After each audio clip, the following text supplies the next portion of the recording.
And welcome back, everybody. Episode 30 of Drop the Green. As always, we'll dedicate this to somebody. This week's overview is going to be on merchandise and apparel. We got some strong opinions there. We're going to recap the Bristol night race. Not many strong opinions there, I don't think, to be honest. We'll talk about who stood out. We'll get into Drop the Green bets, Kansas predictions, and then we'll close with our fourth edition of Choose Who Zone. Yep. So 2-1 right now. We'll see how that goes, but as always, my name's Austin. My name's Spencer. Let's drop the green. It's been a long time gone since the truth's been told, and I've seen my own. Hey, cut us low. Come on, save my soul. With a bar guitar and a honky-tonk crowd. And we're back in it. I was thinking earlier today, Spencer, I wanted to address our listeners, our followers. I think we need a name for them. Do we? Yeah. Ooh. I don't know what it would be, but maybe a name. Maybe in the comments, somebody can leave one. I was thinking flag waivers or something, but that sounded terrible. That does kind of, yeah. But and then I was thinking like the guy that waves the flag, and then I couldn't remember the name of that person. Yeah. And I still can't. Like the official? No, but like there's a name for the guy that waves the flag. The flag man? The flag man? No. I think there is a better name. Anyway, so if y'all like torch, like something like torchbearer, but not. Right. Yes. Yeah. Okay. I can't think of it. But anyway, y'all drop a comment below. We would love to refer to y'all more often, but you need a name. So yeah, you do need a name. But we'll touch on that another day. So episode 30. Kind of a hard one. Once again, we're getting into some tricky numbers. We really are. A little stretch to some tricky numbers, but episode 30, I'll go ahead and go first because I got a short one, if you don't mind. Yeah, go for it. I don't know if we didn't talk about pictures. No, I didn't. That's all right. Well, honestly, I pulled up mine, but okay. So while I'm talking, I'll let Spencer. He never listens to me anyway, but what I'm looking for is a 30 AOL car. So my guy is Jeff Green. So, and the reason on some of these, I just think like, my childhood, who I think of when I think this number. So the 30 AOL car was Jeff Green for a very short period of time. He was born in Owensboro, Kentucky, 1962. And you'll like this. He was a track champion at Nashville Fairgrounds in 1990. Let's go. So, like kind of a late model guy. Not a far drive. So Owensboro is where the Waltrips are from and where Jeremy Mayfield's from. And they were all big Nashville Fairgrounds people too. But he went full-time in Xfinity in the number 3 DEI car for Dale Earnhardt in 1995, which I did not know that. Yeah, that's great. That's better than usual. Usually he pulls me up a picture it's like taken with a potato. But that's who I think of, is that 30 car right there. So he ends up going full-time in Cup for RCR in that 30 car, in 2002. Ends up finishing 17th in points. So obviously teammates with Kevin Harvick. Yep. And like I said, this is all pretty quick. But I just remember this car. I feel like I had a little toy one maybe. But I just remember that yellow and blue AOL 30 car. So 2002, doesn't really do anything great. 17th in points, handful of top 5s, top 10s. 2003, he starts the year off by getting the pole at Daytona. So you're like, okay, maybe he's coming into his own a little bit. Doesn't do much from there. I guess tensions are running a little high. So at Richmond, pretty early into that year, maybe about halfway into the year, they're racing at Richmond, like I said. He kind of checks up for a wreck, and Kevin Harvick just like spins him. You know what I mean? And Kevin ends up apologizing. He's like, "I'm sorry." Well, Jeff Green's just pissed. Obviously, this is not the first, incident, or like the first thing he's been mad about with RCR. So he ends up going and confronting the 29 team and Kevin's crew chief and everything. Ends up saying after the race or sometime in between the week, he says, "It is tough to be teammates when it seems there's only one car at RCR." Oh, which I thought was funny because you remember Sheldon Creed. Yes, that's exactly what came to mind. Yeah, I'm like, wow, maybe it's an RCR thing. Maybe there's a common theme here. Yeah. So in typical Richard Childress fashion, he says that, or Jeff Green says that. Richard hears that, fires him the very next day. Oh, Mid-season, fires him. Well, coincidentally, Steve Park, who we talked about, episode number 1. If y'all have really high volume, y'all listen to episode number 1. I talked about Steve Park. So Steve Park ended up getting fired at the same time, coincidentally. So they ended up doing a seat swap. So the rest of the year, Steve Park went to the 30, and Jeff Green went to the 1. So I thought that was kind of cool because we're going to get into that later with Corey and Justin Haley. So it's weird how these always work. But that's all I have for Jeff Green. Well, good. It's like he didn't knock it out of the park. I forgot to write down his stats. He had a handful of Xfinity wins. Did he? So pretty good Xfinity driver. Not much in Cup, but I just remember that yellow and blue AOL car in the 30. Beautiful car. So that's Jeff Green. Jeff Green. And don't cross Richard Childress. Don't cross.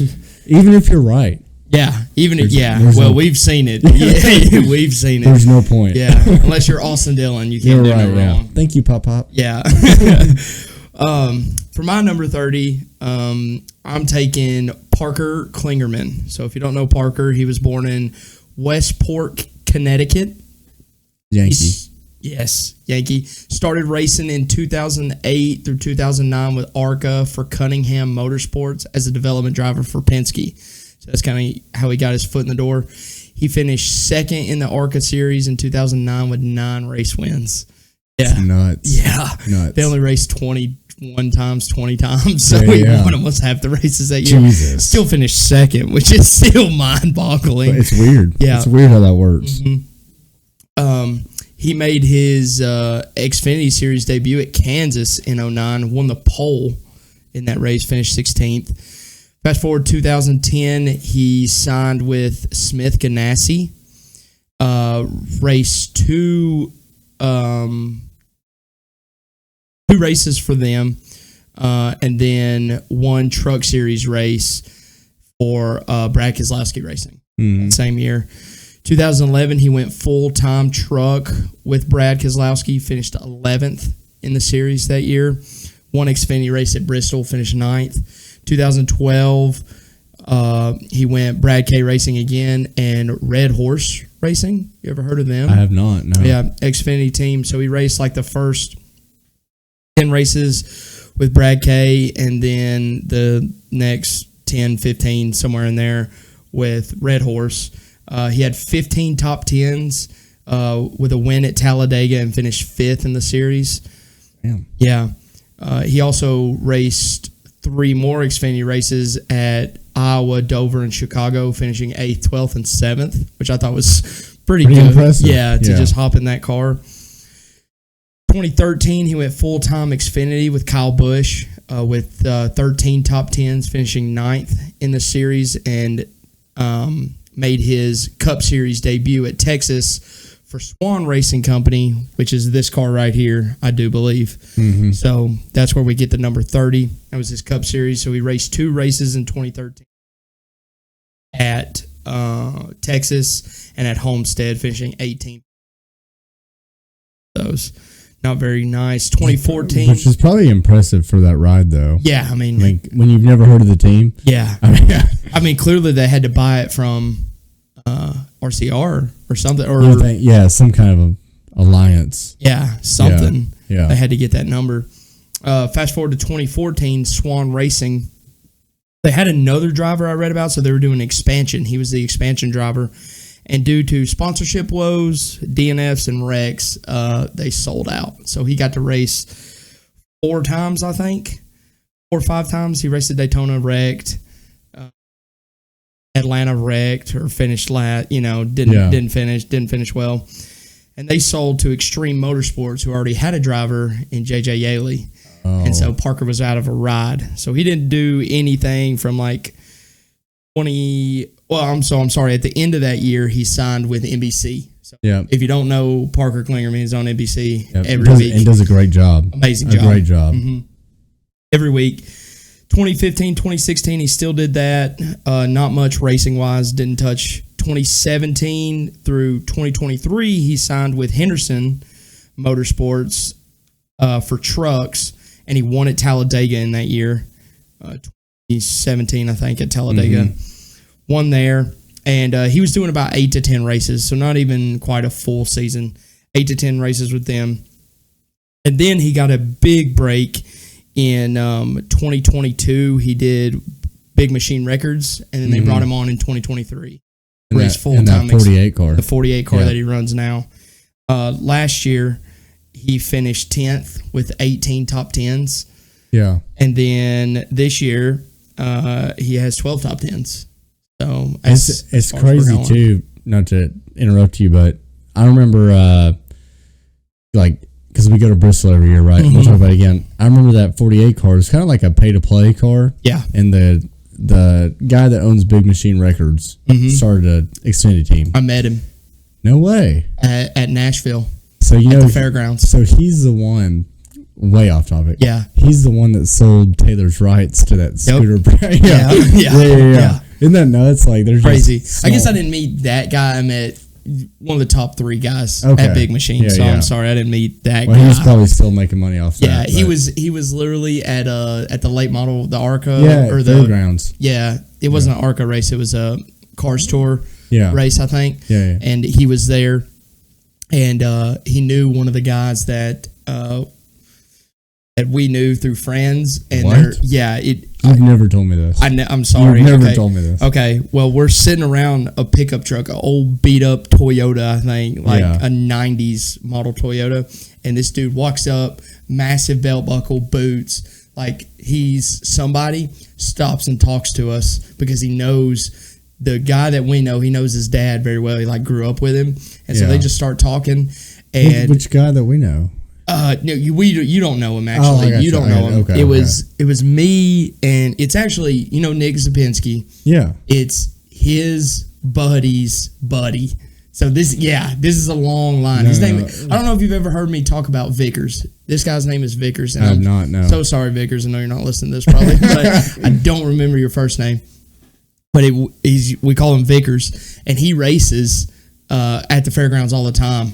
Yeah. No kidding. Okay. Yeah. Mm-hmm. And so he was showing us around the pits. He was kind of our access. Well, he knew Vickers' dad very well.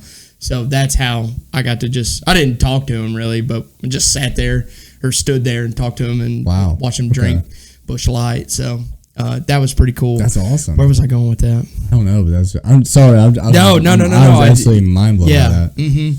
That's how we met him, and I guess he was just there. I don't know if they had a car racing in that Cars Tour or not, but they may have. Well, I remember being at Bristol and these races I go to, and that 48 car is always, dude, it sucked. Yeah, so much, and they have a very loose alliance with RCR. Mm-hmm. And then they decided to stop hiring for money, I guess, and they were like, we'll take a chance on Parker Kligerman, and dude, it's crazy what he's done. Yep. And so last year, I mean, that car has no business being in the playoffs, but the Xfinity field, and this is a story for another day. I guess we've never done an Xfinity overview. No, we haven't. That is an anemic field, dude. I mean, there's 10 cars that can win. Yes. And those 10 cars that can win don't even have 10 winning drivers. Yeah. In my opinion. Yeah. But a perfect scenario for Parker to come in there, overperform.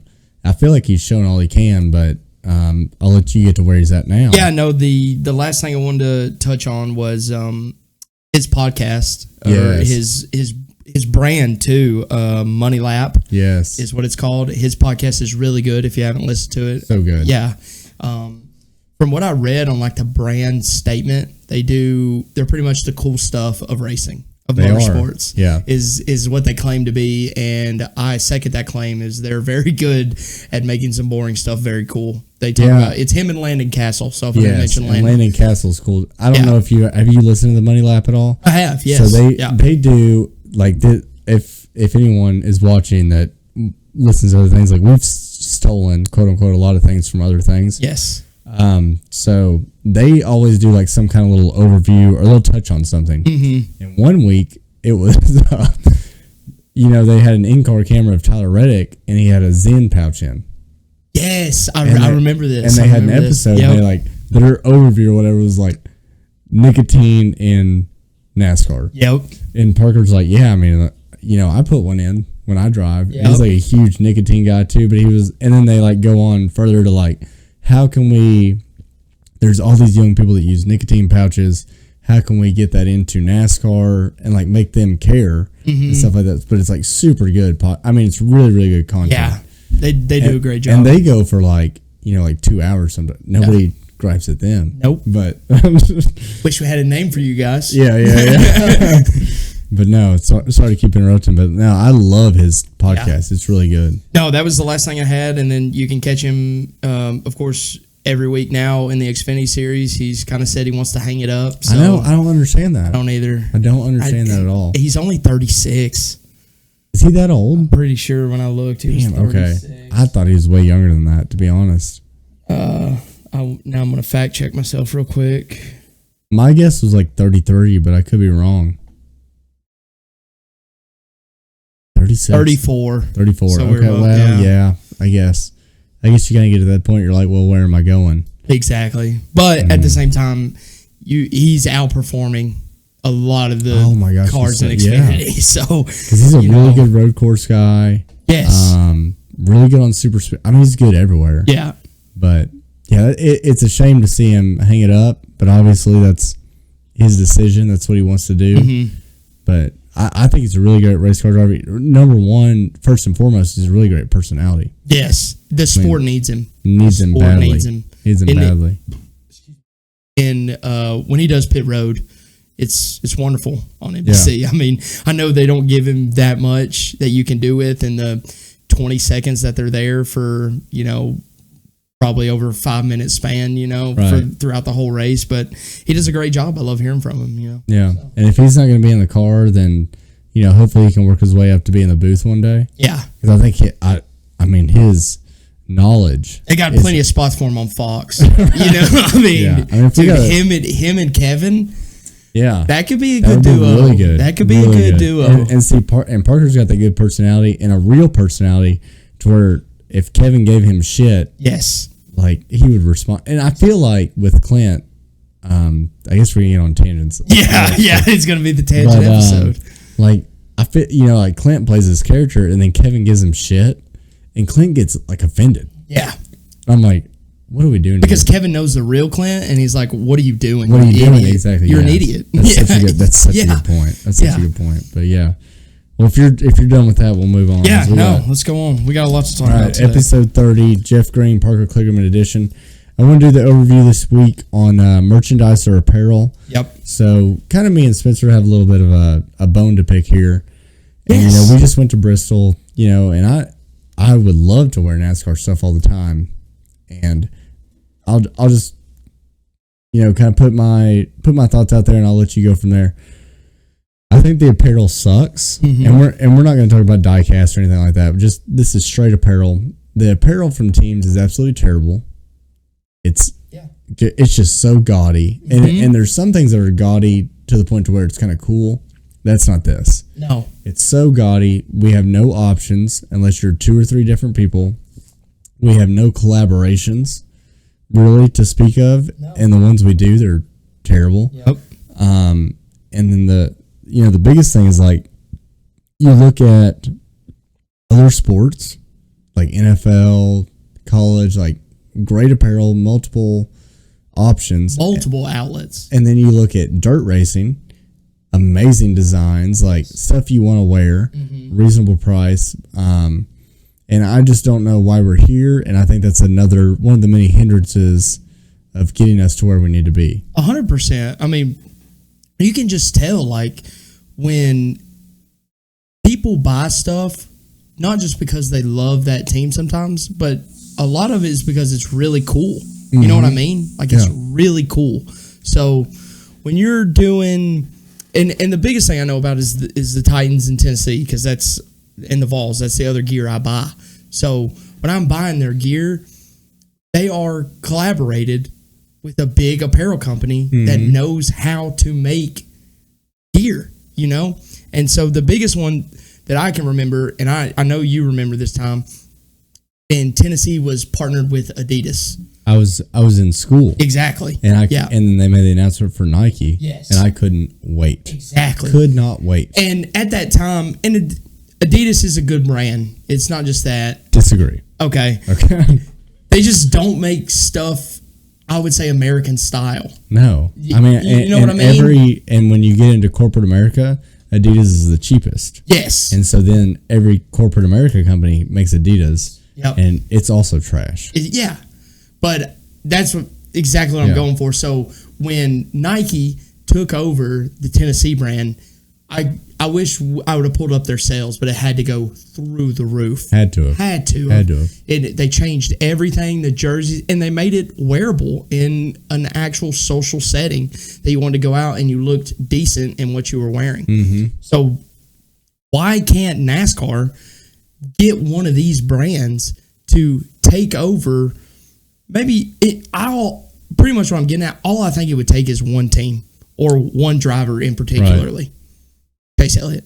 It would take Chase Elliott and Hendrick to go to Nike, to go to Under Armour, to go to and I say Jordan, but Jordan doesn't even make good gear for 2311. No, they don't. Crazy. It is crazy. They're just not putting in the effort. Because you would have people that would buy that just to buy it. Exactly. If it looked good. If it looked good. Yeah. So I think we are one driver away, which is still an eternity away, but we're one driver away from changing this whole script to where NASCAR is cool to wear. Because a lot of the stuff that we think is cool with NASCAR is vintage stuff, which it is. But at the same time, you're not going to get new fans that way. No. And here's the other thing is like the vintage stuff is cool. And I go to flea markets and stuff all the time. And I've got old shirts from like my mom, my dad, like stuff I owned. And like I've got like a 1998 Dale Earnhardt shirt in my closet of him winning the Daytona 500. I looked it up, dude. It's like $100. Yeah. My mom had an old Dale Earnhardt shirt, just a specific one. I'm not kidding you. I've seen it on eBay for $250. Oh my gosh. And the worst part is like that price is because people are paying it. Yes. And now we have stuff brand new that people won't pay $25 for because it's so god awful ugly. And I got on Fanatics, the NASCAR Fanatics. The only thing I saw that I even enjoyed was there's a handful of drivers that you can get a long sleeve Columbia PFG like T-shirt, not the actual PFG, which I don't know how we're missing that mark. Yeah, because how many people that are in the class of people that wear PFGs love NASCAR? 80%. Give me a blue PFG with a 5 on it. Yeah, I'll buy it. Yeah. And it'll match my orange one that has a Power G on it. Even give me a red or black 23 PFG with Bubba's number on it. Yes. And that would, or camo one, whatever that color they want to be, they are missing a perfect opportunity to sell these shirts to those fans. It would take over because it would be the best apparel out there. Exactly. It would be. Exactly. And that's what's frustrating. And there's been a few collaborations, and I put it on the sheet here, like Hurley has one with NASCAR, and they all look vintage, which is fine. I think we're still building the brand there, but we're not doing anything with current drivers. No. And then you talked about it earlier, we have a Hey Dude, but it's like every time, and this is the story of a collaboration, now we have NASCAR Hey Dudes. I'm not a Hey Dude guy, but I'm sure that fits right in with our clientele. You can get Kyle Larson, Chase Elliott, and Dale Jr. Dale Jr.'s. Dale Jr. Sun Drop. Dale Jr. hasn't raced since 2017. I know. So why and you're like, well, yeah, obviously it's going to sell. It's like, well, we don't have the marketing, the merchandising to lift up these other guys. You mentioned Ben earlier. Yeah, exactly. That's the other thing I wanted to hit on is you go, Chase Elliott's a different breed. He has his own trailer. For sure. Okay, different breed. But then you go to the other Hendrick trailer who has 3 more drivers in it. Kyle Larson, Willie B., and Alex Bowman. And when you go to that trailer, there was 4 options for T-shirts, 2 women's, 2 men's. Yeah. And I'm sure they all looked like dog shit. They looked horrible, most of them. And that's just for Alex Bowman. He has 4 T-shirts that you can buy at the hauler. That's ridiculous. Stupid. That's ridiculous. I'm not saying that he has to have his own trailer like Chase does, but give people options. Give people options. Yeah. They will buy it. And make them look good. Like, I don't know who's designing these. No. But it's like, they look like something a 3-year-old would wear. Yeah. If I was sitting around all day and all I had to do was design T-shirts, I could come up with way better. Way cooler, more in tune with the apparel now and the sport where it is. because no, I haven't talked to Ben personally on this, but I would assume that his opinion would be, I don't really care that much to have that Dale Senior type of vintage shirt, Right. Like if he buys a Dale Senior vintage shirt, that's different. But if he's going to support Alex Bowman and that gear, he wants something that's going to stand out, that's going to look decent and not be, oh my gosh, man, every single one of them was black. Yes, I hate that. Yeah, I hate that. That's one color for a dude that has several different colors. Yeah. Granted, purple's not my style, but you could still make a purple T-shirt. Yeah, or any color. A white T-shirt with a purple logo, something other than just black for the poor guy. Yeah, and it's crazy because you get on Kyle Larson's, self website. Yeah, he's got probably 20 different dirt T-shirts you can buy that all look pretty. Not all of them look good. Yeah, but there's options, and a lot of them look good. And the other thing I'll say is take someone like Ben that's just now getting into it, but would definitely wear an Alex Bowman T-shirt if they had a decent one. Yeah, you see someone like Ben, and Ben, and you're like, damn, he's a NASCAR fan. That's if he likes NASCAR, it must be pretty cool. Exactly. But you're not even giving people that opportunity. No, because the shit's so god awful ugly. Yeah, that nobody's gonna buy it. No, and I think that's like we always drill down to these issues. It's like if we just fix this, it'll make everything better. And it will. It sounds so trivial to be like, if the T-shirts just looked better, the sport would grow. But I'm telling you, give me a T-shirt that I actually want to wear out in public and not look god awful ugly like I'm some kind of hick. A lot of the gear, and I think this is another thing I wrote down. My biggest point is, I would say 85 to 90% of the gear that you buy at a NASCAR race only looks good at a NASCAR race. Exactly. And that's such a good point. That's such a good point. That's not what we want. You wear other teams' gear everywhere you go. Everywhere you go, you wear it out, and you don't seem like, hey, I'm a stupid idiot that's wearing. You know what I mean? Yes. No, I know exactly what you mean. I mean, that's how it feels when I wear some of the stuff we're thinking about buying it. Like, how is this going to look somewhere else? Because as many races I go to, and I don't think I go to the most races by any means, but I definitely don't go to the least. No. And when I pick out a shirt, I'm like, man, I'm only going to be able to wear this 4 times a year. Because it looks that bad. Yes, it looks that stupid. I've got and this will be my last thing, and I'll let you close it out too, but like, I'm a dirt racing fan, right? And I like the guys that run Longhorn Chassis. Yep. And I've worn this shirt on this podcast, but I've got this like cool blue shirt, just says Longhorn Chassis. And on the back, it's got like a little camo. Longhorn doesn't have any... Simple. Like, if you just saw me out and you didn't know what that was, you'd think it was like a Southern Tide or something. Yep. You know what I mean? But it looks good. Good enough to wear out in public, but also it's something I'm passionate about too. Yes. That is so easy to make. So easy. We have no pocket tees. No pocket tees in this sport. You can make me a pocket tee with a number on it, with the 5 logo on it, and something on the back that said Kyle Larson with the car on it. Yeah, and oh my gosh, it would sell like hotcakes. Right, it would. And you could wear that. You could go out to Market Square in Knoxville, and you would just blend in. Yes, you would. Except for the people that look at you and be like, "Oh, well, that's." Somebody's like bold enough to wear like a NASCAR shirt, but it's not obnoxious looking, like you said. Yes, I think that grows it. It does. I really think it really does. And I think that's the mindset that like whoever's in charge does not have. No, they don't. They don't have that. The last thing I'll say, we'll wrap it up, is we got to get on one of these brands. Whatever it is, you got to buy in to one of these brands. I think if you personally went to them and went here, but not Adidas. Oh yeah. I cannot stress that enough. That's fine. But I think Columbia PFG, Nike, because they're already sponsoring Bubba. Yes. And I haven't seen that they make any Bubba merch. No, I haven't either. Wild. Yeah. Like, I don't know, but like a Nike, because we want to act like we're other sports all the time with our playoffs, our overtime. Why are we not chasing a Nike or an Under Armour? Yep. Doesn't make sense. 100%. So, gotta get in a brand. Yeah, we gotta fix this issue. It's horrible, awful. I agree with you. All right, are you ready to move on to the Bristol night race? Dude, I've been dreading this. I've been thinking about it. I have been just absolutely trying to get all my thoughts in order. I spent 3 hours thinking about what I was going to say about this race. Good. If you don't know how I feel about this race, I'm about to tell you. Well, let's start with our good race rating. Yeah.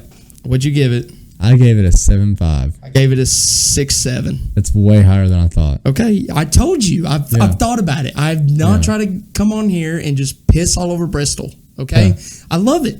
I do. Yeah. I told him this before because I'm going to go in on it a little bit. But if I had to do it all over again, I would do it the same. I would not skip out knowing the race that I saw. My biggest thing is it was boring. Right. Okay, now. Boring to a lot of people means there's no wrecks. As you know, that's not what it means to me. Okay, I love strategy. There's so much strategy. I think strategy. This is my biggest point. Strategy was thrown out the window when you have a 240 green flag run at the end of the race. Which again, I know I'm not in the era where we didn't even have stage breaks and they would run for forever. But still, then they would have to pit at some point. You know, so you break it down to where everyone gets to pit. You have don't have to stop for gas, and there's not enough tire fall off for you to even think about stopping. To me, that's ridiculous at a track like Bristol. And when I know a lot of this was I got my hopes up. My expectations were so much higher because of what we saw in the spring. In person, in the spring, people were blowing tires. It was awesome.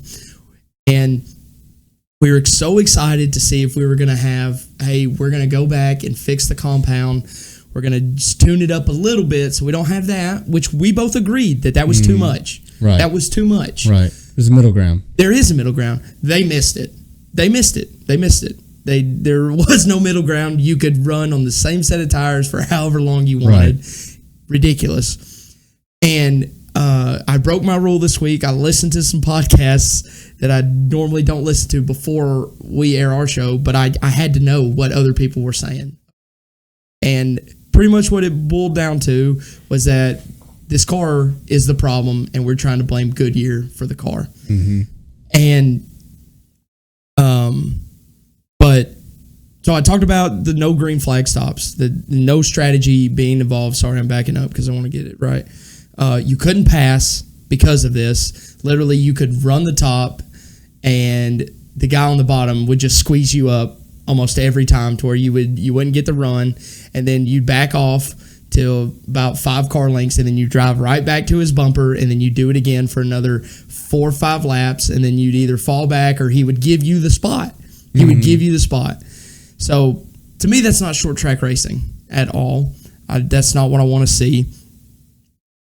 And the biggest takeaway from the whole weekend is that the truck race was one of the best races that we saw all weekend. As far as runs, tires doing a little something. And I know there was like Alex Bowman finished on the pole and then he finished 10th. There was passing, okay? But at the same time, it's like how much Kyle Larson, to me, him and his crew chief built that car to run in traffic. They ran in traffic. That's what they were the best at, was maneuvering cars. So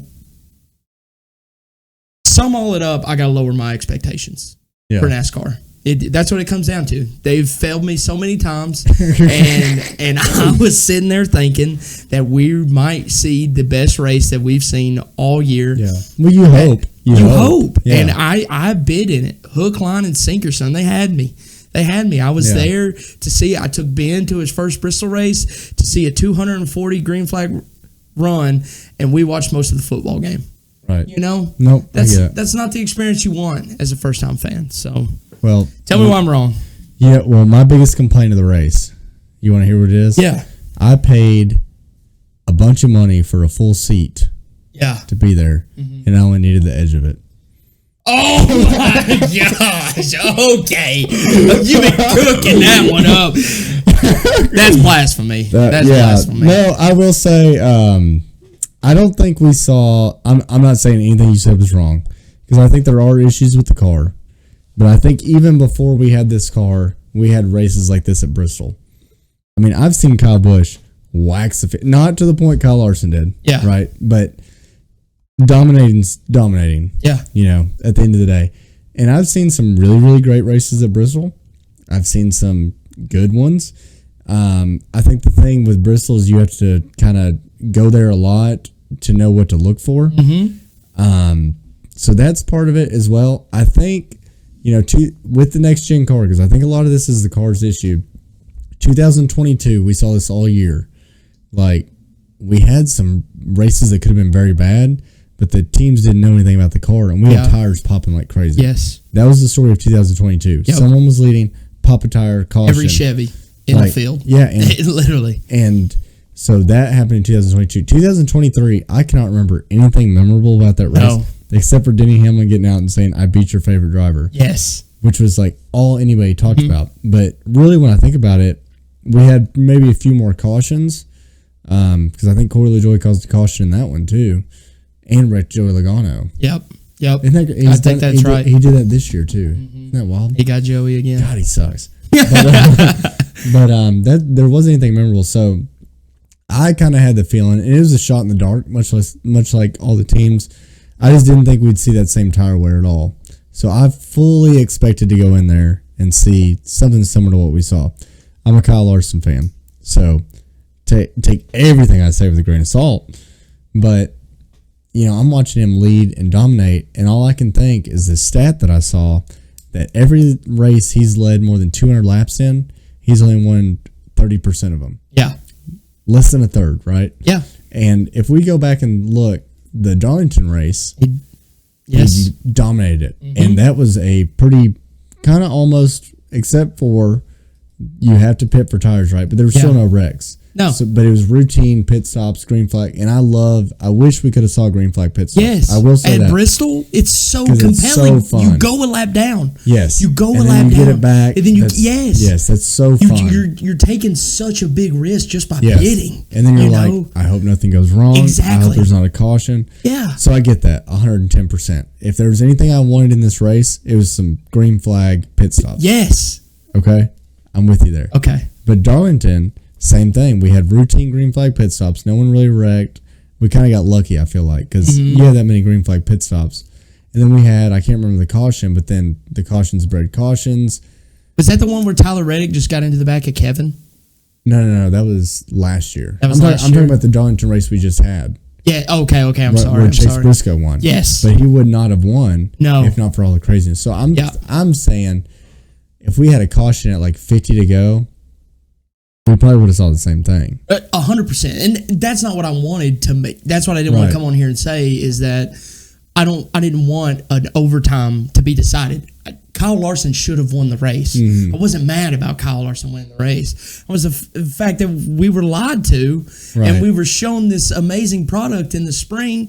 And yes, we can talk about how many other series ran on the track, and what in the spring it's just truck and us. Yeah. So we had Orica trucks and Xfinity. And Xfinity's a pretty long race. Yes, Xfinity is a long race. At the same time, we shouldn't be putting down PJ1 on the track. No. We shouldn't after all those. But and that's where I get, well, if you don't put PJ1 down, they only put PJ1 down to the bottom. Yes. Because if you don't do something to the bottom, the top's going to be dominant. The top's going to be dominant, right?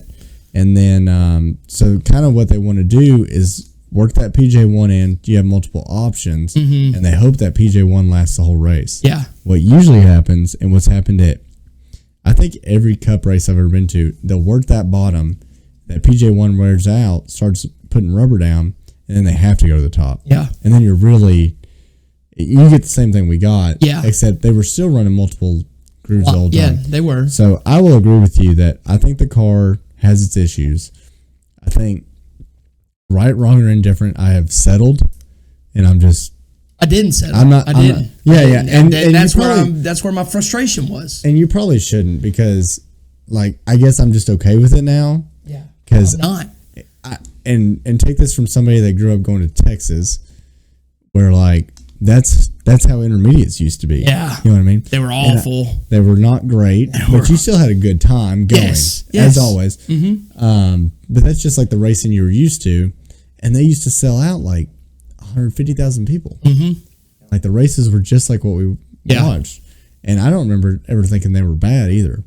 So it's just, and I understand we expect more because we've had really good races. I think that's the step back everybody needs to take, is like, there's a time where nobody would have thought that was a bad race at all.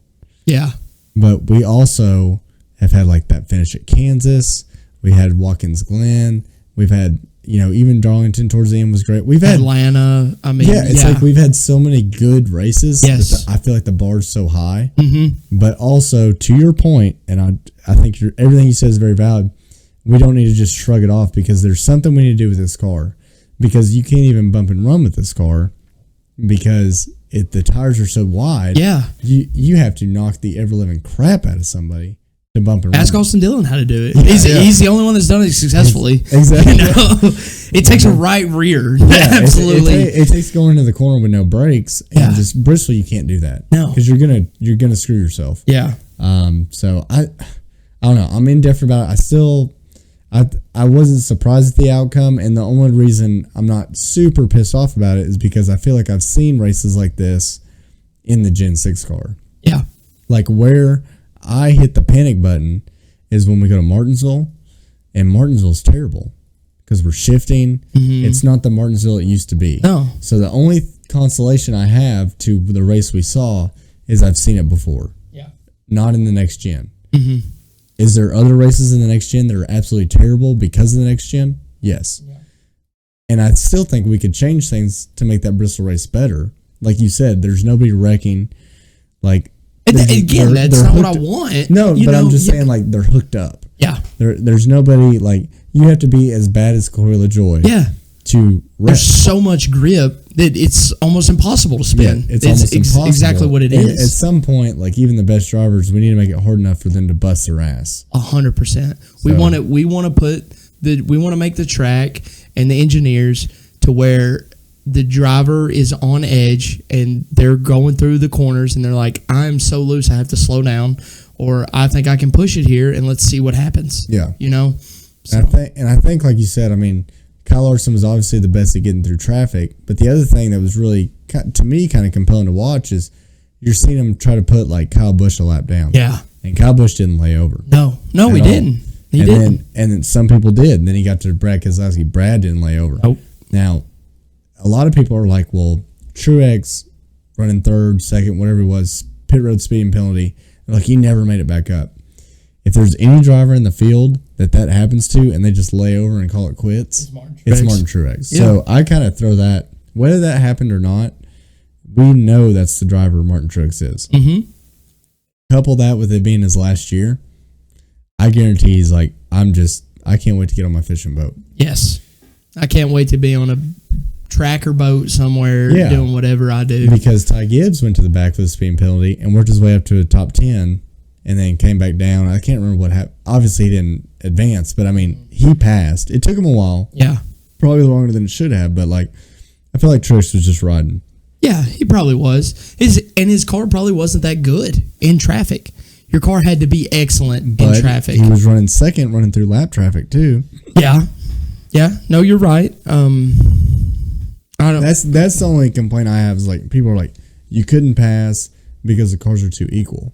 Well, if the cars are too equal, I don't know how the hell Kyle Larson sliced through lap traffic. And I agree with you. Yeah. And if the cars are so equal you can't pass, as soon as he got the tail end of the field, second place should have been able to go past him. Yeah, and then they get stuck, and then Kyle Larson and then like it was so close to a good story because Kyle Larson would catch a Brad K or a Kyle Busch that wouldn't let him by, and then Chase Elliott would get like within a one lap car, and then that lap car would decide, no, Chase Elliott's not going by me.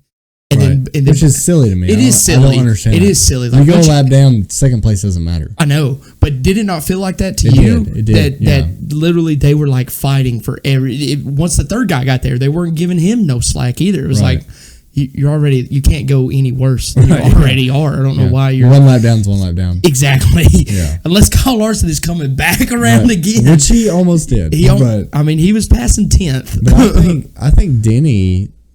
that race he won last year, and I could be wrong, but I feel like he lapped up to like 15th. He may have. Yeah. And again, a lot of that, though, was, and I looked it up, his run was only 113 laps at the end. Yeah. The green flag, or, the checkered flag one. It was only 113 laps. We had 240. So Denny probably could have gotten more. And that's probably what helped that race a little bit, is that there was a caution in between lap 240 and lap 500. Yeah, that helped. Yeah, but no, I think you have very valid points. I think the car is playing a lot into it, but I think you also have to take that step back and be like, we could have had this same race in the Gen 6. Yes. Now we get to Martinsville, you're going to hear me like scorched earth hit the panic button because they still haven't fixed places like that. No, at all. But I just don't think there's some things they could change at Bristol. And we had tire fall off. We had 0.7 seconds, which I still feel like that's a lot. When we're only turning 16-second laps. It is a lot. It is. But when the field's so equal, it's not as much. Because the only dude that was off the pace was 66.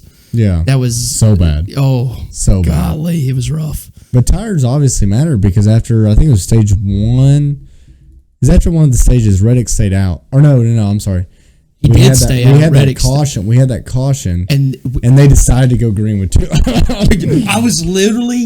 NASCAR wanting more drama. Yes. So Austin was literally sitting to my left. Well, I was going to get a soft pretzel at this time because you missed this. No. I mean, we had a caution with 8 to go, and I'm like, okay, they will definitely run this out. Yes. Go to get my soft pretzel, not mine, for Brittany, and I'm like, I get it. I'm walking up, and I hear 1 to go, and I'm like, okay, so I just go up whatever random, and I watch it. Just standing up at the stands, and I'm like, why did this was so out of character for NASCAR? 6 laps ago, whatever it was, and they decided to go back green. That is so not and them. I'm like, okay, I guess you can clean a track up. Crazy, isn't that crazy weird? how that works. Oh my god! But you can't clean up Watkins Glen in a half a lap, right? Come on, whatever. I don't know why they just love showing their hand like that. Yes, you just make me, and we've talked about this before. You make me want to believe that you are all about the drama. Yes, quit making me think that this is what you're all about. I don't want to put a tinfoil hat on my head, but I will. But I will. The last thing I wanted to bring up, and we may breeze by this quick, but I listened to Denny's podcast and he was talking about the tire and where Goodyear makes the tires. Oh, that was interesting. Okay. Yeah. And I just wanted to touch on this real quick because I think, and I want to do more research on this. This may become an overview of how they make the tires because if you haven't listened to Denny, what he talked about on his podcast was very quick summary of what he said. It's pretty much they're in a rundown shack is what he made it seem like. Did it not? Like it's an afterthought. Exactly. Yeah. So they were talking about how the road tires and the street tires that they sell are in this pristine type of shop, and they're in literally the scrum of wherever they're at Goodyear making these racing tires, and that they can't. The variants on the compounds are so different from tire to tire that they don't know what's going on, and that was mind-boggling to me. He made it sound like the same level of people in the mountains cooking crystal meth in a trailer. Exactly. That's what he made it sound like. Yes. And I'm like, that's got to be their biggest advertising budget, you would think. Yes. Is building this tire for the biggest national series. I'm not saying it has to be as big as a street, but it's definitely got to be bigger than a small shack, right? The way he made it sound. You would think, yeah. You would think. I was like you. I was very surprised because I thought it was precision engineering and have their own little facility, but no, he made it sound. And who knows? I mean, Denny's very good at, but loved Denny to death. Yeah, very good at pushing his own narrative too. Yep. So I would love to know more about that. I would too. But if y'all haven't listened, it's a very good. Yeah, you need to listen to that part. And the only other thing I wanted to say is, if that is true, Hoosiers needs to step up. Yeah. You know what I mean? Yeah. Dude, call up NASCAR and be like, hey, we're gonna build this.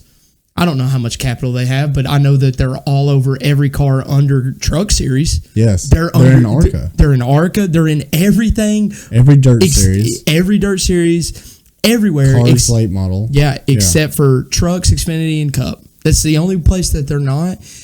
I don't know how much capital they have, but be like, hey, we'll build a $10 $10 million facility to build your race tires. I mean, I don't know if you can buy street Hoosiers.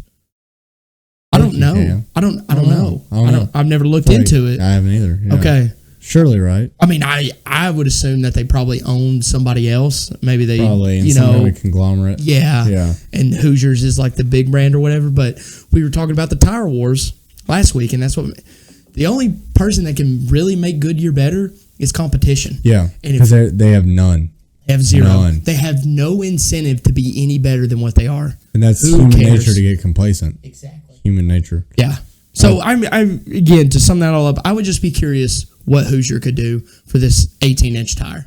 Yeah. It would be very interesting. Yeah, and I think, and we can get into this another time. I've said it before. I don't know why we made the tire so wide to begin with. No, that's a whole other problem. That's a whole other problem. But the last thing I want to talk about, recap. So we went. Spencer came to the truck race. Yep. I kind of did you dirty on Xfinity tickets. You did. I feel like you did. But I was happy with the truck race. It was the best race. Yeah, I gave Xfinity tickets to my one of my customers and his family. You better be listening.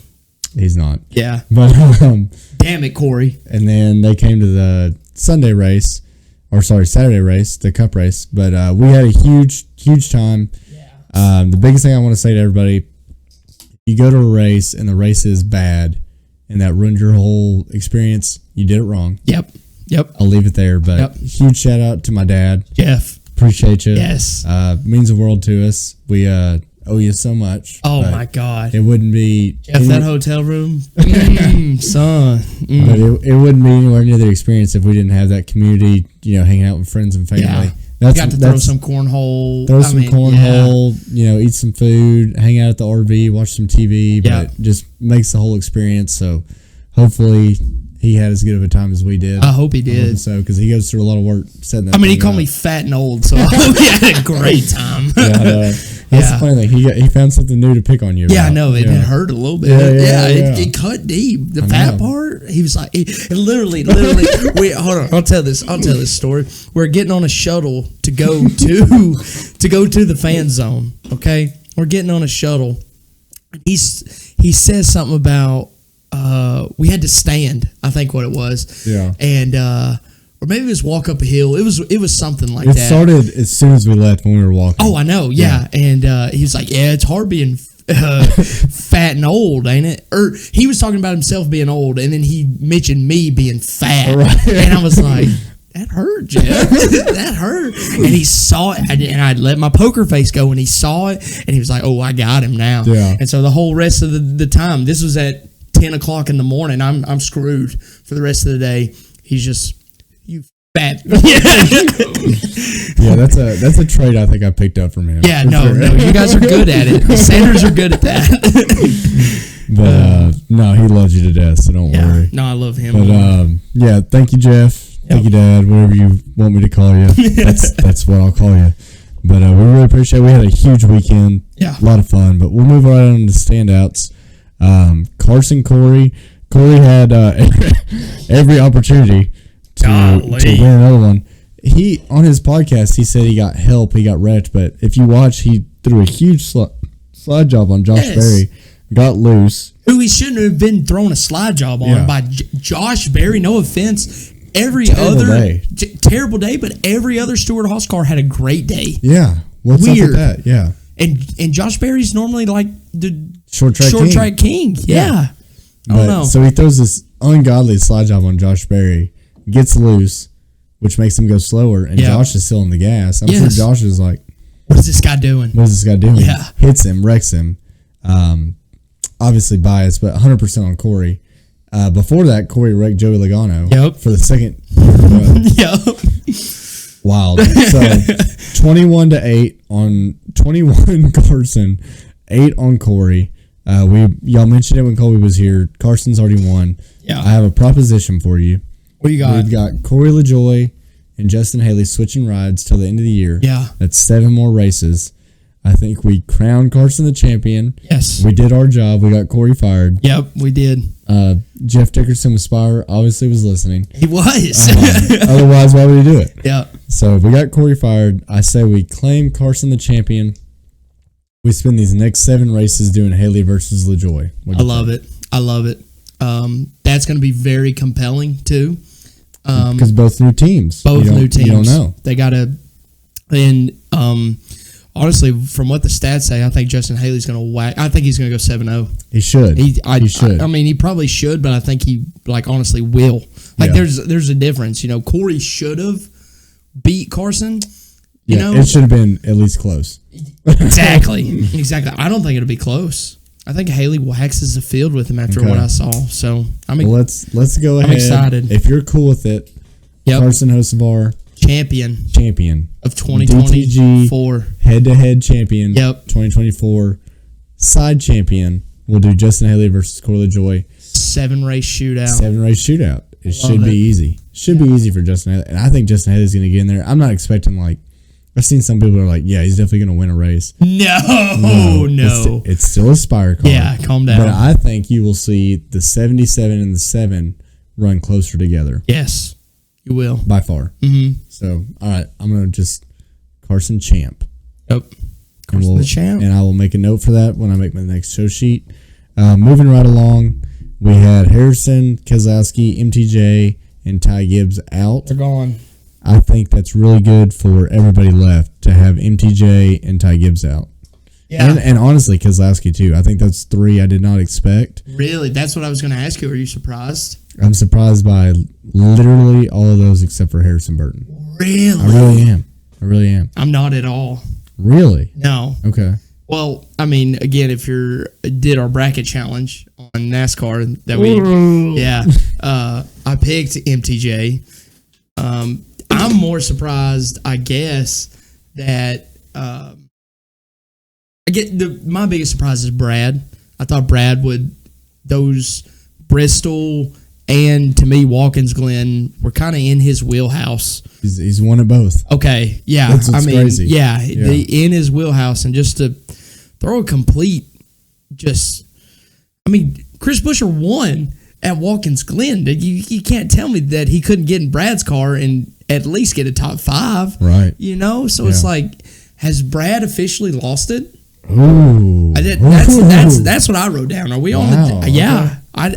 I don't know, but he won Darlington. I've been the biggest Brad hater ever since. And since he started this joint team right here and he came back and he got the 6 right here, I'm like, dude, he's not had it in forever. He didn't have it at the tail end of when he was on Penske. No, because his last win with Penske was a super speedway. Yeah.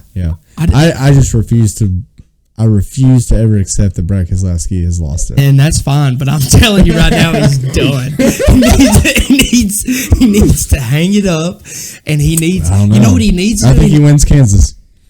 Oh, okay, yeah. You can go back to South Ruggles Ferry, something on that one. No, he's not winning Kansas, and you know that. It did surprise me though, because I just feel like there was so many people. Like, it's absolutely nuts to me, and we'll go back to this format that Suarez got lapped. It felt like a million times. Yeah, made it.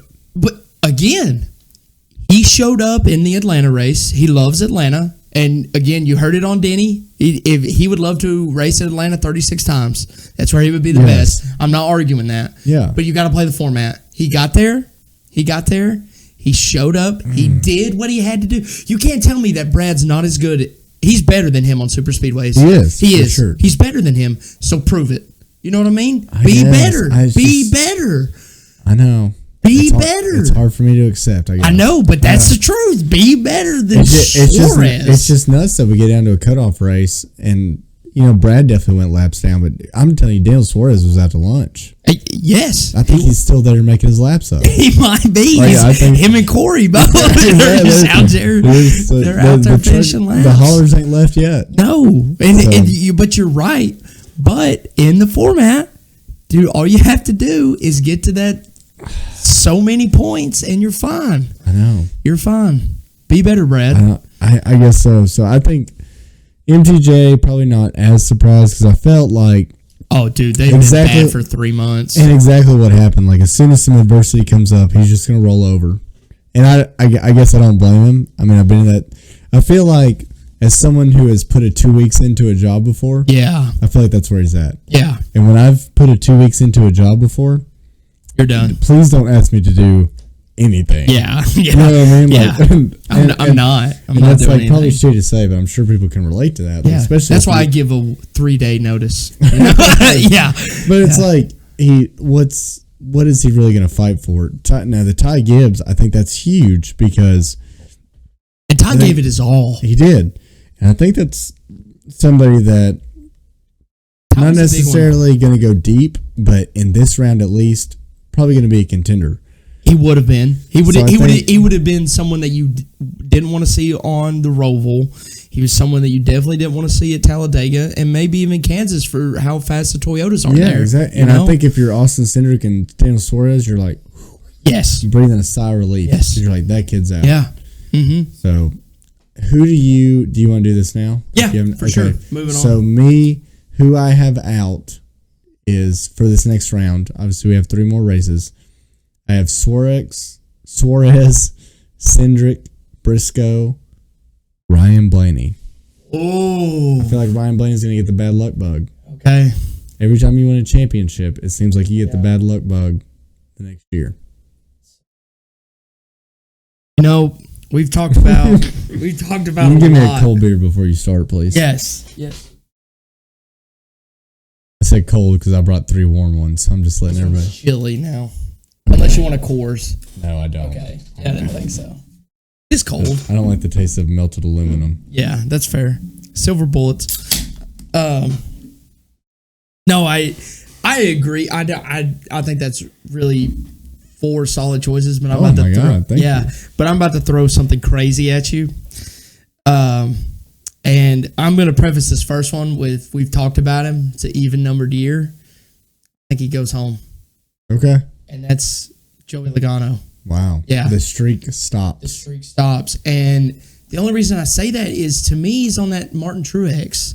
Like not as bad as Truex has been, but he's 7 points above the cut line. So we're going to Kansas. I'm saying it to me when I say that it's going to come down to Kansas. To me, if he wins, to get like a buffer. Yes. Okay. To get a buffer. If he excels at Kansas, doesn't have to win, but finishes 6th in stage 1, 5th in stage 2, and then gets a 8th place finish, he's fine. He's fine. So I'll preface it with that this is a very risky pick right here with Joey being out. That's a hot take. It is a hot take, but then again, what have you seen from him? Granted, he got wrecked at Bristol. I'd say it's not that I agree with you. I agree with you. We haven't seen anything. My counter argument is going to be, what did we see from him in 2018? Nope. And what did we see from him in 2022? You're right. But then again, you have to come alive eventually, and he hasn't done it yet. You know, and I wish I really would have went back and looked and see where he was at going into this round in 2. Right? Yeah, no, I feel like he was just that quiet, like. I know, but this seems like a different quiet to me. Like he's struggling. Yeah. I listened to his radio a little bit, and I don't know Joey, right? But it sounded like frustration. Okay, you know, I think that's granted that may be because he got spun by Corey LaJoy. So you know what I mean? Yeah. But it just sounds like a different type of Joey, and again, very risky pick. But I think he leaves, and that's just because if he doesn't perform at Kansas, I know he's not going to do well, or I know he's not going to do well at the Roval. Mm-hmm. I just don't think he's that good of the road course racer, especially who we have racing in that. I know Shane's probably going to be there again. I think there's better guys right now than he's not going to make up points. So if he's going into that race and has to win, it's game. It's done. Right. It's done unless he just pulls Austin Dillon and starts throwing people into the wall. Yeah. Which is not allowed anymore. It's not allowed. The only other thing that I can see is him being good at Talladega, which is very plausible. Is that so? I'm trying to think. So usually the Roval's a cutoff race. So it is, yeah. Okay, it goes Kansas, Talladega. It does. Roval. Yeah. Wow. Yeah. God, dude, these rounds do not get better. No, not this round until round of 8, I guess. Yeah, because this is round of 12 technically. Yeah. So round of 8, they'll finally get a little bit better. I hate this too. Yeah. To be honest. Yeah, but I mean, and does that mean do I think Joey should be out? Probably not. But reality. Yeah. Reality. So first pick, Joey gone. Second one, Suarez. Mm-hmm. Again, the only way I see it is if he gets some kind of a buffer in Kansas and excuse me, and and not even at Talladega, but somehow I know he's good. He's decent on road courses. He's better than most. And they're always good gonna. Enough. He's good enough. They're gonna bring a good car because Shane's gonna race a good car and Ross is gonna race a good car, and that Collie car that Shane is gonna be racing is a trackhouse car. Yeah. So they're gonna bring a good car. So I think he's gone, and I think Cindric doesn't make it. So I'm with you on that one. Cindric, Suarez, and then my last one. This one's crazy. I marked out a name. I was between. I'll tell you the two guys I was between. Tyler Reddick and Chase Elliott. Yeah. And I landed on Chase. I don't think Chase makes it through this round.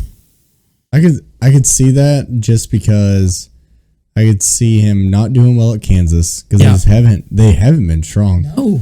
Getting in a wreck at Talladega and then him finishing like 5th at the Roval and it not being enough. And not being enough. Not being enough at all. Because we don't know how that race is going to go because it's going to play completely different this time because you're going to have a lot of the dudes like Shane, like Ross, like Chris Buescher, all these guys that are good that are going to pit.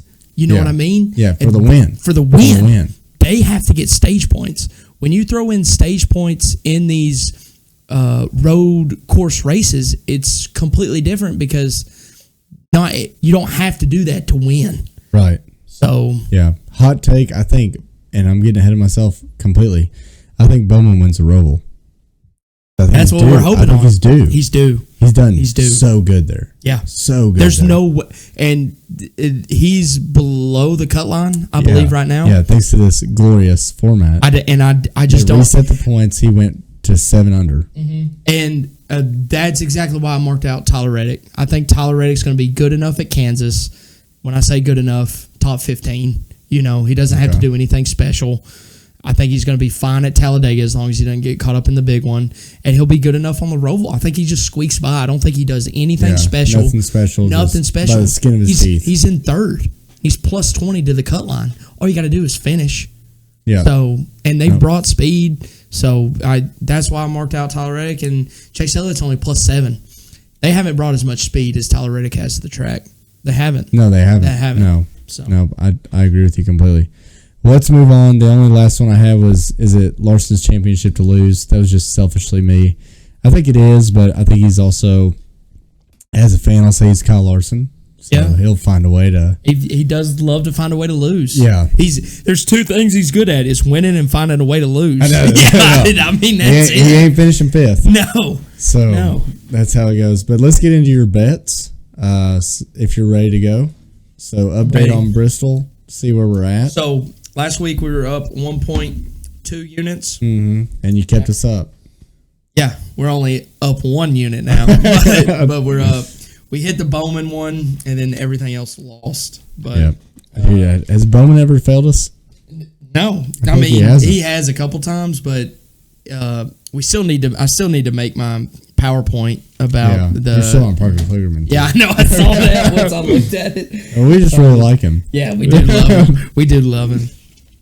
But so Bowman cashed us. That was huge. Like, it's one of those things. Like, dude, when you go out and win the poll, you feel good about making a bet on Thursday or Wednesday night. Yeah. You're like, I've done something correctly. Yeah, and I cannot stress enough how much behind the 8-ball Spence is. Yeah. When you make these bets. Yeah. Because we don't see anything. And also, I am getting value. When I make these picks, that's the trade-off. That is the trade-off. I get the value because Ben, another big gambler, he always asks me, what do I think NASCAR pick-wise? And of course, I tell him what I'm picking and what I think I'm going to see. And for him to go to Saturday, and of course, we were talking about on the way up there, we're looking, Bowman, top 10, minus. Really? Yeah, I mean, it was like huge. It was like plus 100. But I mean, after plus 180, that's a completely different turnaround. I'm getting almost half. Yeah, literally almost half. So the other one that I'll be a little just irritated about, Seabell. Seabell should have pulled off the top 3. Yeah, he had that, and just kind of simmer off there towards the end. So he should have had that one. And that would have been big money, but we didn't lose. We swung at Carson and Josh big time on that. I don't blame you. And dude, you talk about a line move on Carson. Qualified top 10. So line moved on that one too. I mean, my value was there. It just didn't happen over time. But okay. This week, going into Kansas, we've seen it 1,000 times. I'm picking the two dudes that are going to win. Okay. Yeah. Swinging. I'm swinging. Larson Denny. I mean, I'm not going to bet against Larson after what I saw at Bristol. Plus 400, half a unit. Wow, okay. That's what I got to win at Kansas. And then he needs to get hot. And I think this is where he does it. He's plus 500, half a unit to win. This is where, going to the old GOAT again, Alex Bowman hasn't shown us anything bad. Top 10, plus 135. They are not on the Bowman train. They're not at all. The Bowman train has finished in the last 3 Kansas races in the top 10. That's counting a spring race. Okay? Wow. Yes. He's finished in the top 10. We're taking that. I'm on the verge of one of these bets. If you don't like one of them, half a unit on Alex Bowman top 5. Seriously. I think, dude, I So what are you doing? Are you doing a top 10? No. I'm doing a top 10. That's what I'm locking in. Full unit or? Full unit. Full unit. Why not? Yes. He's been so good. Yeah. He's been so good. He hadn't shown me nothing that's been bad. It's like as much as like the more you shit on Alex Bowman's life, the more he's going to prove you wrong. Exactly. So keep doing it. Mm-hmm. So I'm going full unit there, and then if you don't like these other 2 half unit bets I'm about to do, put them on Alex Bowman top 5 because I think it's very doable. Okay. But my next one is Michael McDowell top 10 plus 420. He has also had top 10 finishes in the 2 Kansas races. He's finished 10th and like 9th. You dug deep for that one. I dug deep. Yeah, I was on No, driver averages I like for a it. while. No, I really like it. I felt good. I felt decent about that one because plus 420 is a lot. But you guys know how I feel about, if you've listened to this podcast, you know how I feel about betting on Michael McDowell because he'll probably just blow a transmission because that's what he does. Yeah, steering will go out.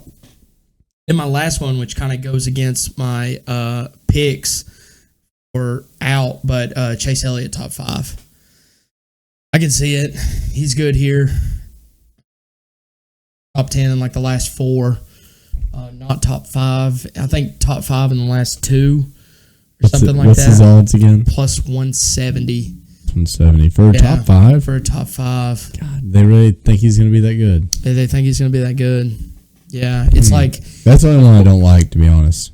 Larson, Denny, Seabell, somehow Tyler Reddick, and then... I mean, you just won there. Yeah, I know, but golly, he's I could see him win again. Yeah, I could too, but so that's what I went with. We're really counting on Bowman to bring us home, and then if we can steal Denny or Larson and Michael McDowell, we're looking at a really good week. So we're hoping really good. Yeah, if we steal Michael McDowell, we win the weekend.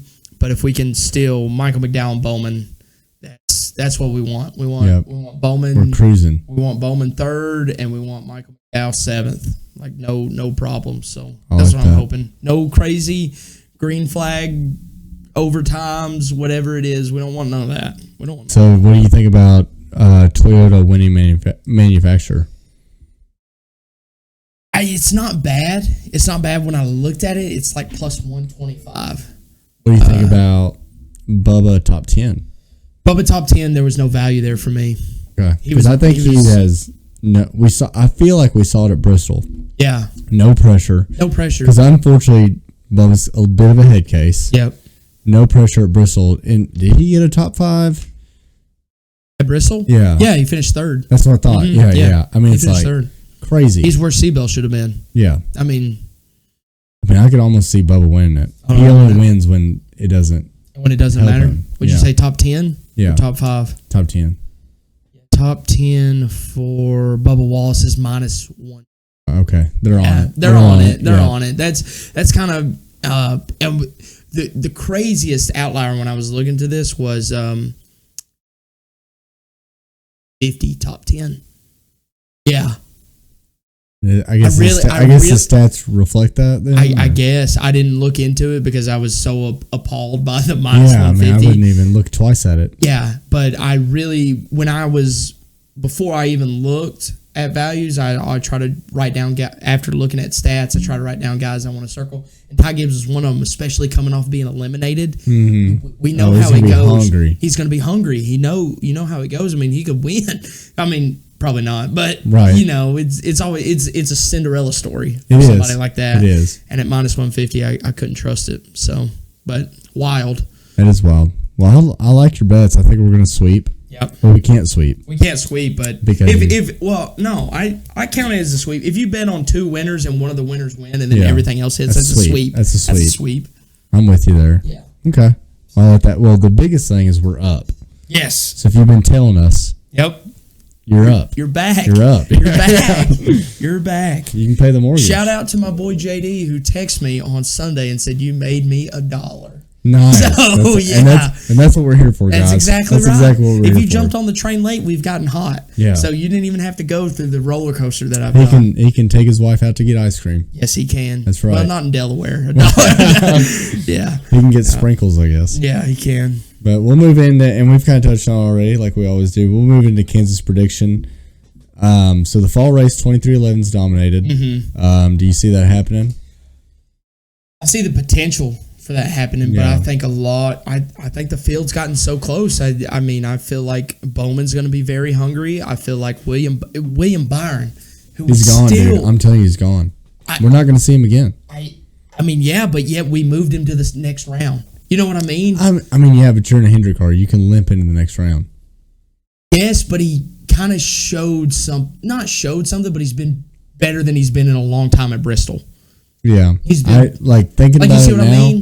I almost should have picked Byron to go out. Yeah, that would have been another hot take. You know, I think a Hendrick car leaves, and I'm just hoping it's not the ball. I mean, odds are, right? Odds are, yeah. I mean, it's going to be, to me, the odds are you need to pick a Penske driver and you need to pick a Hendrick car. You know, those are the ones that are going to leave. But yeah, I mean, I don't know what either. Say. I just like, you know me, I'm always on the trends. But I feel like every time I get on the trends, they don't happen. Yeah. But that 45 car has won the fall race. We looked it up. Ever since 22. Mm-hmm. And then they won that 45 car has won the spring race of 22 as well. Yeah. So it's odd. And I think Bubba, if I remember right, last year was winning that race. Mm-hmm. Late race restart, maybe. Picked the wrong guy. It's just one of those, you just got beat. Yeah, got beat. Yeah. So do Larson and Denny battle it out?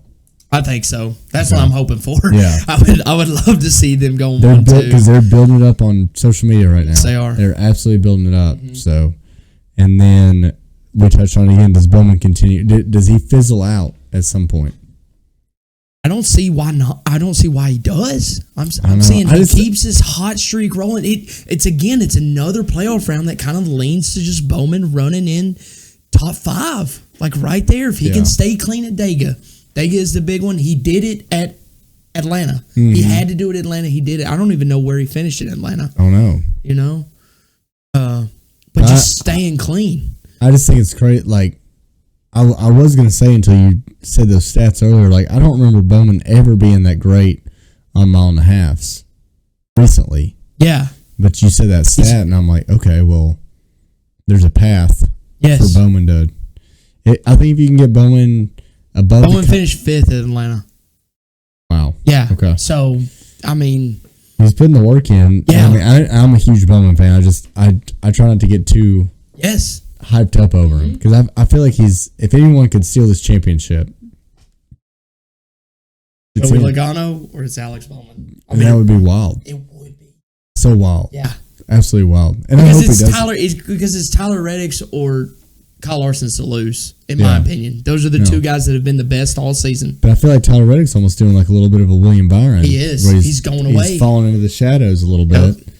So I don't know, but I'm just really. I think Denny's getting better. I feel like almost if you would have put him out in clean air at Bristol, he maybe could have won it. Yeah. I think we would have had a better race. Yes. Because I still think Larson, he would. Yes. Not only the best car, but the best driver. Mm-hmm. But I think their speed's back. Their bad luck is trending better. Yeah. So it'll be interesting. I'm actually really excited for it. Obviously, we had that great Kansas race earlier in the year. Yeah, it was amazing. I do not think we'll see that again. Probably not. I really don't. If there's anything like when we go back to a track twice, it just lets us down. The other down. thing that I was thinking about Kansas, do you remember that race got delayed for like 4 hours? Yes, it did. Now that you say that. And we went into the night. Yeah. And we were gripped up. Oh my God, I didn't even think of that. That's so true. We were completely gripped up, which is fine. I mean, it's not like it was easier on them, but I'm just saying we were more gripped up to where it kept them closer together. It did. Where if we're slicker, I think that's the driver plays a little bit more into it. There's more disparity on how they're driving. Mm-hmm. So, would not expect the closest race in history again. No, unless it rains. Unless it rains and then we get delayed, which I don't know. I mean, it feels like it's raining everywhere. Yeah, right now. It's pouring rain here. Yeah. Yeah. So we'll see how it goes. But I don't know how long we've been going, but I'm good to close it out with the let's do it, man. Let's do I have been suggested, and I forgot to tell you this earlier, that we need to speed up the Choose Who zone. I need to speed it up. Not because of you. It's because of you. Because of me. Yeah, I mean, I could run through the facts as quick as you want to, buddy. Well aware. So I'm just gonna, if I do it again, we'll put a timer on it. You want me to look away? Yeah, no, you're fine. I figured it out. Okay. But I'll tell the viewers here, if I do it again, we'll put a timer on it. Yeah. But I'm gonna make a conscious effort to not sit here. We'll try to go. I was told by somebody who set up the RV this weekend, move it along. So I will do a better job. Who also didn't know Lake Speed. Yeah, he didn't know him. He didn't know him. I mean, he knew him. He didn't know him. But he didn't know him. All right. Choose Who zone this week. Rules, in case you didn't know, I'll run through it real quick. 3 facts, 2 questions, 3 total guesses. Still keeping the format the same. It still feels pretty fair right now. I still didn't put it on there. I still do have the rule to veto your question. Okay, if I feel it is unfair. Fact 1, top 75 greatest driver. I gave you a layup right here. That is a layup. I've narrowed it down to 75 dudes. Okay? Wow. Yeah. I do feel like that makes it way easier. This is the only fact I was nervous about. So let me preface it with, don't look forward to your other facts, okay? Okay. So, yeah. Fact 2, best finish in the Winston Cup Series was 63rd. I think I already know who it is. Okay, I was worried. But we'll see. Fact 3, first Cup race was in 1953 and the last race was in 1975.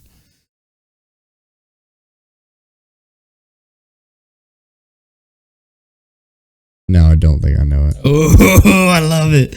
I love it. But maybe. Maybe. So I got 2 questions. You got 2 questions. 53, last race 1975. Best finish was 63rd. So he obviously never ran full time. Obviously. Mm-hmm. So you think about the top 75, like my initial guess, I don't want to say it out loud. Where is this driver from? Is that your first question? Yep. This driver is from Nashville, Tennessee.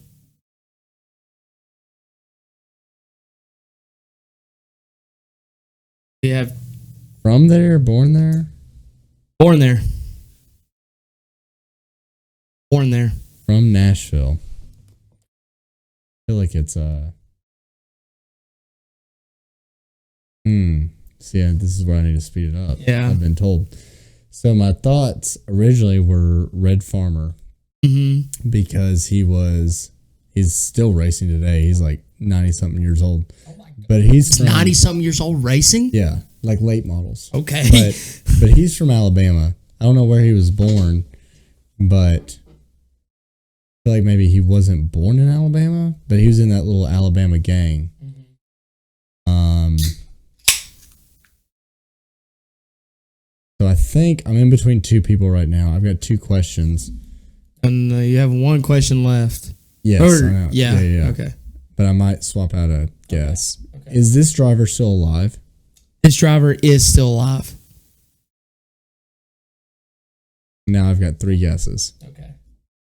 Yes, you have 3 guesses. Okay, is it Red Farmer? It is. It is Red Farmer. Good job. Good job. Oh, man. Red Farmer. Wow. Part of the Alabama game. Yeah. Yeah. Didn't I say that? Yeah, you did. Okay. You did. Okay. You were on it. Did I hold a good poker face That was there? a good poker face. Okay, Yeah. good. Well, that's what screwed me up. Is you're like, he's 90, and I'm like, Yeah. shit, it's not him. Yeah. No. So I was in between, which I didn't remember. I don't remember all 75 drivers. Yep. But Sterling Marlin's dad was Cuckoo Marlin. Mm-hmm. And I know they're both from Nashville. Yep. And I couldn't remember if he was the 75 greatest or not. I don't think he is, but I know he's dead. Yep. So when I asked if he's alive or dead, that's what kind of clued me in. Good. And then I was like, Spencer has a poker face. Good question use. So, good question use. Yeah. I really good one, though. I thought Really it was good. one. The only one that I'm irritated about was, of course, when I do this, it is tough to know like what little facts you would remember. Yeah. You know, because I thought about putting born in Nashville, Tennessee, but at the same time, we live in Tennessee, and I was like, maybe he knows all the drivers. There's only so many drivers that have made it to that high that are from our state, and so I was like, that seems like too much, and so I was like, if I just put 75, there's a lot of dudes that you have never not just heard of, but I mean Harry Gant, who you didn't get, top 75 driver. So I'll tell you, just for your feedback. So the Nashville part threw me off. Okay, more than anything. Yeah, so the top 75 helped. Yep. And then best finished 63rd told me that he was never full time. Yeah. So putting those two things together, that's what that got worked. it. A bit, but I feel like I had to. Like, you know what I mean? No, for sure. Because if you give me obscure things about him, like they definitely did the right thing putting him in the 75 greatest because he's a big dirt racer. Yes. And he like I said, he still races dirt late models, and he just won like a heat race last year. Yeah. Which is like, it's not a feature. But he's 91. Yeah, I mean, he was 90 then. Yeah. That's insane. Yeah. So wild. But that's a really good one. I don't want to disparage you. That's probably just me being a little autistic that I know. No, that was good. That was good. That's what we need. We want 3-1. 3-1. 3-1. 3-1. All right. He was like, give me a layup this week. Give me a layup. Now we were on the phone earlier today. He's like, I was like, did you pick the choose who? He's like, not yet. And I was like, all right, well, text me who it is. Just fill me in real quick. But no, that's a really good one. Really good. He is still alive. Yeah. And he did also kind of cheating. I think he did Dale Jr.'s podcast like 2 years ago. He did. Yeah. And I had like heard the name before, because you see it online and stuff, and then like learned a little bit more about him then. But yeah, well, I didn't know he was born in Nashville. That's crazy. Yeah, absolutely. Was he actually? I wonder where he was from. Like he probably didn't live. He was from. He grew up in like in Alabama, near Miami. Okay. Yeah. So. Okay. Wow. Yeah, because I mean he was part of the Alabama gang. Yeah. So like it says his first race was near Miami, Florida in 1934. Oh no! I'm sorry. In 1948. He was born in 1932. This dude is old. Yeah. Wow. Yeah. God, dude, that's so nuts. He looks good. He does. This is a recent picture. I don't know exactly the year, but this was yesterday. I mean, he looks good. I agree. Yeah. It's wild. I guess it's kept him young. It has. Absolutely wild. Where are you watching the race on Sunday? I don't know yet. I don't know. So we need to do something. Probably. Okay. I'm watching the Bama. I got the biggest TV now, so. Oh gosh, just want to throw that out there. He's beating me by 10 inches. It's a lot. Okay. Yeah. It's a lot. Yeah, a lot. I'm watching the Bama Georgia game with my neighbor. So. Oh man. Yeah. Looking forward to that one. Night game. No, you weren't. Yeah, I was. Were you really? Yeah, because we're on a bye week. Now I feel bad. We're on a bye week. Yeah. I knew that. Good for you. Good for you. But all right, well, holler at me. I mean, I don't mind having you over at all. Okay. So I may just come over. Yeah, well, I don't have binoculars to come to your place, so.